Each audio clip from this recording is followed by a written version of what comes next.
Great கலி மீது உள்ள குற்றச்சாட்டு, இவர் மக்களை பயமுறுத்துவாரு.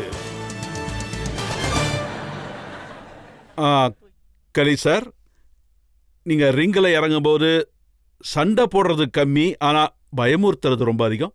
நீங்க பேசும்போது கத்தும்போது மக்களோட இதய துடிப்பே நின்று போயிடும். ஏன்னா அது என்னோட ஸ்டைல்.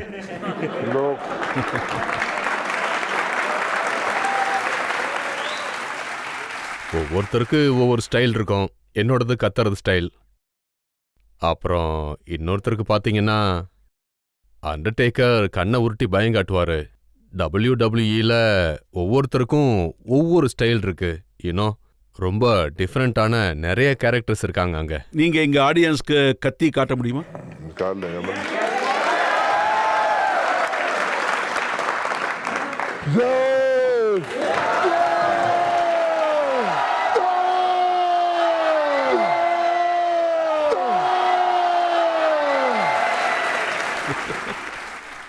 நீங்க சின்ன வயசுல இருந்தே இப்படித்தானா, இல்ல வளர்ந்ததுக்கு அப்புறம் தான் இப்படி மாறினீங்க? இல்ல,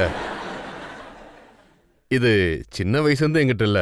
நான் வெள்ளைக்காரங்கிட்ட இருந்து கொஞ்சம் கத்துக்கிட்டேன். இந்த ஆளுங்க எப்படி இப்படிலாம் பண்றாங்க, இவங்க எப்படி டிஃப்ரெண்டான கேரக்டர் எல்லாம் உருவாக்குறாங்க, எப்படி இவ்வளோ டிஃப்ரெண்டா பண்றாங்கன்னு நான் பார்த்து கத்துக்கிட்டேன். அப்ப சின்ன வயசுல இருந்தே உங்க உருவம் கொஞ்சம் பெருசுதான் இல்ல? ஆமா, என்னோட ஏஜ்ல இருக்கிற பசங்களை விட நான் கொஞ்சம் பெரிய ஆளா தான் இருப்பேன். ஆனா நான் அப்ப இதெல்லாம் ஃபீல் நான் என்ன பண்ணல. நினைக்கிறேன்னா, நீங்க மார்க்கெட்டுக்கு ஷூ வாங்க போகும்போது ரொம்பவே ஃபீல் பண்ணியிருப்பீங்க. சரியா சொன்னீங்க. நான் அப்பதான் அவங்களோட பெரிய ஆளா இருக்கேன்னு ஃபீல் பண்ணேன். அப்படின்னா உங்க ஷூவோட நம்பர் என்ன? பாத்தீங்கன்னா இது இங்கெல்லாம் கிடைக்காது, வெளிநாட்டுல மட்டும்தான் கிடைக்கும். 18வது நம்பர்.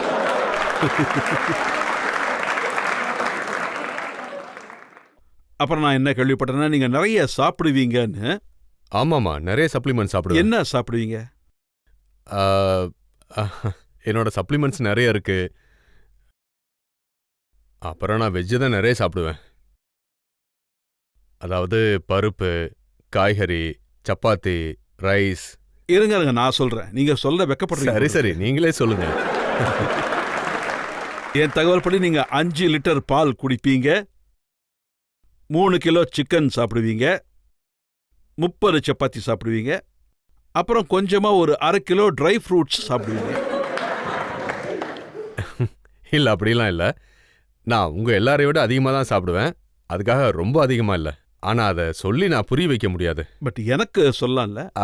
அதான் சொன்னனே, பருப்பு, சிக்கன், பருப்பு, காய்கறி, அப்புறம் ஃப்ரூட்ஸ் சப்ளிமெண்ட்ஸை நான் எடுத்துப்பேன். இதுதான் ரெகுலரா சாப்பிட்றது. ஆனா உடம்பு நமக்கு இவ்வளவு பெருசா இருக்கும்போது, இவ்வளோ பெரிய பாடி நமக்கு இருக்கும்போது, இவ்வளோ பெரிய கால் சைஸ் இருக்கும்போது, பெரிய ஷோல்டர்ஸ் இருக்கும்போது, இந்த மாதிரி ஆளுக்கு பொண்ணு பார்க்கறதும் ரொம்பவே கஷ்டமான ஒரு காரியம் தானே, லேஸ்ல கிடைக்காதே. நீங்க சரியா சொன்னீங்க. அதாவது பாத்தீங்கன்னா, பொண்ணுங்க என்ன ரொம்ப பெரிய ஆள்னு பார்த்து பயப்படுவாங்க. அவங்களுக்கு கொஞ்சம் வித்தியாசமா இருப்பேன். ஸோ பொண்ணு கிடைச்சாங்களா? ஸ்பெஷல் இந்தியாவில் கிடைக்கும்ல. இல்லை, ஏதாவது ஸ்பெஷலான பொண்ணு கிடைச்சாங்களா, இல்லை ரொம்ப கஷ்டப்பட்டு தேடினதுக்கு அப்புறம் தான் கிடைச்சாங்களா? இப்போ கஷ்டப்பட்டுன்னு சொல்லிக்க முடியாது, அதை ஸ்பெஷல்னு தான் சொல்லணும். அது எப்படின்னா, அவளோட நேச்சர் என்னை பொறுத்த வரைக்கும் அது ரொம்ப ஸ்பெஷல் தானே. ஏன்னா என்னோட ஒய்ஃப் ரொம்ப நல்லவங்க. அவங்க ஹைட்டு கம்மியா? ஹைட் பார்த்தீங்கன்னா அவங்க 5.8 இருப்பாங்க. உங்க பக்கத்துல யாருன்னாலும் குள்ளமா தான் தெரியும். என் எதிரில் யாருன்னாலும் சின்னதாக தான் தெரிவாங்க. உங்களை பற்றி நாங்கள் நியூஸ் பேப்பரில் படிக்கும்போது, இல்லை டிவியில் கேட்கும்போது, ஒரு ஏழை குடும்பத்தை சேர்ந்தவங்க, கல் உடைக்கிற வேலையை செஞ்சுட்டு இருந்தீங்க, லேபர் வேலை தான் செஞ்சீங்க. ஆனால் இன்னைக்கு இது ஒரு மிஸ்டரி. நீங்கள் எப்படி அமெரிக்காவுக்கு போனீங்கன்ற விஷயம் ஆச்சரியமா இருக்கு. நீங்கள் சரியா சொன்னீங்க. நான் ஒரு ஏழை விவசாய குடும்பத்தை சேர்ந்தவன். அப்புறம் எனக்கு என்னோட உழைப்பு மேலே, அப்புறம் கடவுள் மேலே ரொம்ப நம்பிக்கை இருக்கு. அப்புறம் நான் ஒரு வாட்டி ஒரு விஷயத்த செய்யணும்னு முடிவு பண்ணிட்டேன்னா அந்த டார்கெட் அச்சீவ் பண்ணியே தருவேன். அதுலேருந்து பின் வாங்க மாட்டேன். நீங்கள் WWEக்கு போனப்போ இந்தியாவிலையும் மக்கள் உங்களை பார்க்க ஆரம்பித்தாங்க, உங்களை நல்லாவே ஐடென்டிஃபை பண்ணாங்க.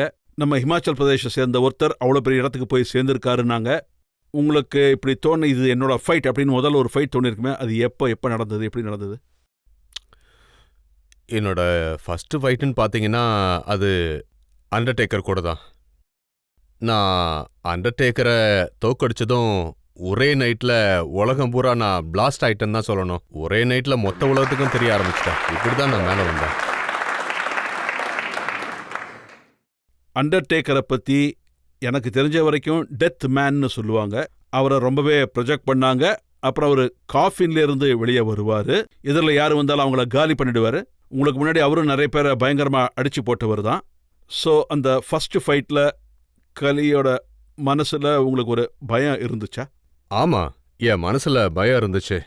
ஏன்னா டபிள்யூடபிள்யூஇல இருக்கிறவங்க, டபிள்யூடபிள்யூஇல வேலை செய்கிறவங்க, அப்புறம் டபிள்யூடபிள்யூஇலேருந்து ஃபயர் பண்ணவங்க, அவங்க எல்லாருமே இதைத்தான் சொல்லுவாங்க. டபிள்யூடபிள்யூஇ ரொம்ப ஆபத்தானதுன்னு, அது ரொம்ப பயங்கரமானது, டேஞ்சரானதுன்னு, அதுக்கு போக வேண்டாம் அப்படின்னு.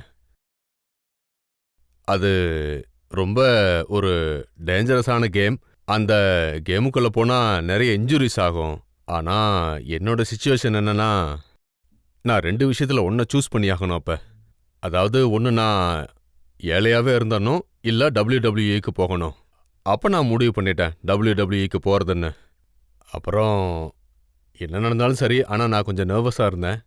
எப்படியா இருந்தாலும் அவர் அடிச்சு சாச்சணும்னு முடிவு பண்ணிட்டீங்க. ஆமாம், கண்டிப்பாக. இன்னொரு மிஸ்டரியும் இருக்கு. நீங்க அண்டர்டேக்கர் அடிச்சிங்க, நல்ல பேரு கிடைச்சது. அப்புறம் உங்களோட ஒவ்வொரு ஃபைட்டையும் பார்த்து மக்கள் அப்படியே அன்பை பொழிஞ்சாங்க. அப்புறம் அண்டர்டேக்கரோட உங்களுக்கு கடைசி ஃபைட். அந்த நேரத்தில் டபிள்யூடபிள்யூஇ பார்க்குறவங்களுக்கெல்லாம் நீங்க தான் வின் பண்ண போறீங்கன்னு தோணுச்சு. நீங்க அவரை நல்லா அடிச்சிங்க. ஆனால் கடைசி மொமெண்ட்ல என்னாச்சு? அவரு ஜெயிச்சிட்டாரு. அது நடந்துக்கிட்டே தான் இருக்கும். ஒரு வாட்டி ஜெயிப்போம், ஒரு வாட்டி தோப்போம். அதாவது எப்பவும் ஒரே மாதிரி சொல்ல முடியாது எப்பவுமே ஜெயிப்போம் அப்படின்னு. வெற்றி தோல்விங்கிறது நம்ம கையில கிடையாது. ஆனா அந்த தோல்வியை நம்ம எதிர்த்து நின்னாதான் ஜெயிக்க முடியும். ஒருவேளை வீட்லயே உட்காந்து நம்ம வருத்தப்பட்டோம்னா, நான் ஜெயிச்சே ஆகணும் அப்படின்னா நாம கண்டிப்பா தோத்து தான் போவோம், நம்பிக்கையும் இழந்துருவோம் நாம. அதனால வெற்றி தோல்விங்கிறது இருந்துகிட்டே தான் இருக்கும். ஆனா நாம நம்பிக்கையை மட்டும் இழந்துடவே கூடாது. நம்மளோட வேலை என்னவோ அதை நம்ம செஞ்சுக்கிட்டே இருக்கணும். இல்ல, பார்க்குறவங்களாம் என்ன சொன்னாங்கன்னா, அண்டர்டேக்கரோட லாக் இருக்குல்ல, ஆமா, அதை ஒருத்தரால மட்டும் தான் உடைக்க முடியும்னு எல்லாருமே நம்பினாங்க. அது யாருன்னா த கிரேட் கலி தான் உடைக்க முடியும்னு உறுதியா நம்பினாங்க. பட் கிரேட் கலி அதுல வெற்றி அடையல. நான் இதைத்தான் சொல்லிக்கிட்டே இருப்பேன். ஆனா ஜெயிச்சே ஆகணுங்கிற அர்த்தம் அதுக்கு இல்ல. ஒரு சில வாட்டி நான் தோக்கவும் செஞ்சிருக்கேன். நான் தோத்தேங்கிறத கண்டிப்பா ஒத்துக்கிறேன். ஆனா எத்தனை வாட்டி தோத்தனோ அதே மாதிரி ஜெயிக்கவும் செஞ்சிருக்கேன். அதாவது 10 வாட்டி தோத்துருக்கேன்னா 10 வாட்டி ஜெயிக்கவும் செஞ்சிருக்கேன். இங்கே நம்ம ஸ்டுடியோவில் உங்கள் ஃபேன்ஸ் நிறைய பேர் இங்கே தான் இருக்காங்க. இப்போ நாம் அவங்ககிட்ட கேட்போம். உங்களை யாராவது கேள்வி கேட்கணும்னா கேளுங்க. இவங்க எல்லாரும் உங்கள் வெற்றிக்கு சந்தோஷப்படுறவங்க. நீங்கள் தோத்தீங்கன்னா எல்லாருமே அழுவாங்க. நீங்கள் ரெடிமேட் துணி வாங்குவீங்களா இல்லை தைப்பீங்களா?